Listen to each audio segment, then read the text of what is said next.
I was asked about the top 3 most common asexual fetishes that I have seen as a therapist. And you can see lots of them. Nylons. Everybody likes nylons, and I think it has to do with that fabric and making an indelible pathway on your head. So if you're folding nylon, that's something about that fabric really works for a lot of people, and then they want to wear them, and then they want their partner to wear them, and it's really hot, and you don't want to wear them, and it's a whole thing.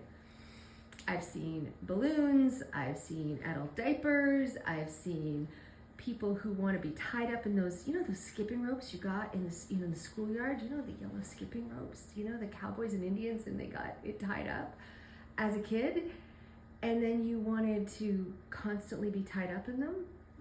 Yeah.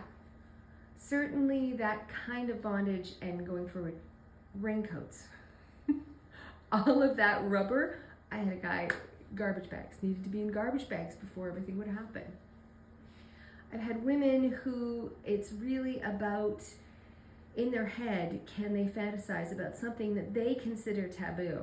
I consider it a day in my life, but walk in the park. But for people who have really, that was the only way they could get there.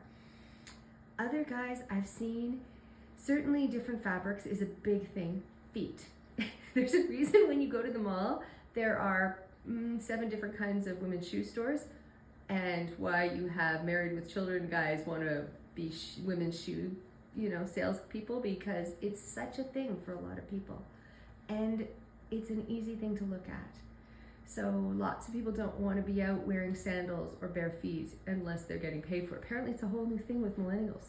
If I'm not going to wear it because otherwise you're going to be looking at my dogs, right? My toes. Those are the most common. I can give you some of the weird ones if you stay with me.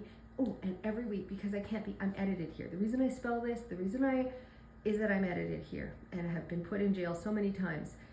But on my podcast, Turned On with Sue and John, all bets are off. I can talk about anything my little heart desires, and I absolutely do. The SEX universe. It's a thing. Turned On with Sue and John, wherever you find a podcast.